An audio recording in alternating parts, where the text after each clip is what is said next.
Hello everyone, and welcome to the Belgian Villains channel. Today, we'll be bringing you commentary on the match that took place on Tuesday the 16th of September at 9 p.m. Aston Villa were away at the GTEC Community Stadium to face Brentford in the first round of the Carabao Cup. Villa still hadn't found the net since the start of the season and absolutely needed to put that right.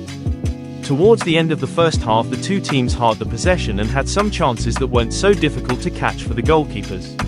Until Brentford got a corner and went in Marco Bizot's zone. But Marco Bizot, very reactive, jumped and threw the ball out of Villa's defence. At the end of the first half, a poor clearance from the Brentford goalkeeper allowed Aston Villa to score and kick-start their season. The misplaced pass went to a Brentford defensive midfielder, who was immediately pressed by John McGinn.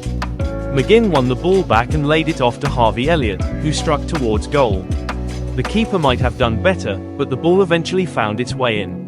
What we can take from this is that Aston Villa managed to score their first goal of the season, thanks to their new forward Harvey Elliott, who has well and truly sparked their campaign. Both teams then headed into the dressing rooms with Aston Villa leading 1-0 at half-time. The second half began much like the first, with possession fairly evenly shared. Both sides exchanged the ball and created some decent chances, though none of them were on target. That was until another corner, which proved costly for Aston Villa. Harvey Elliott and Daniel Malin left a man unmarked, allowing him to hit a stunning volley straight into the top corner, unstoppable for Marco Bizot. A brilliant goal, but one that came from poor positioning by our players. With the score at 1-1, Aston Villa were revitalised and pushed forward, creating some very good chances. Jadon Sancho struck the post, Matty Cash unleashed a fine effort that was unfortunately saved by the keeper, and Morgan Rogers also tried to snatch a late goal towards the end of normal time. But again, the goalkeeper pulled off a superb stop. Both sides eventually finished the match with the score locked at 1-1. The match was therefore decided on penalties, which Brentford went on to win.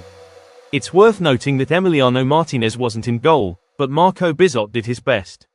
John McGinn was the first to step up for Villa, but unfortunately missed, and Brentford then converted their spot kicks in succession.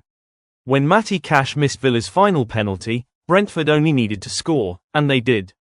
Aston Villa lost 4-2 on penalties, a real disappointment after having led for much of the match. Once again, they fell short, and it's starting to happen far too often.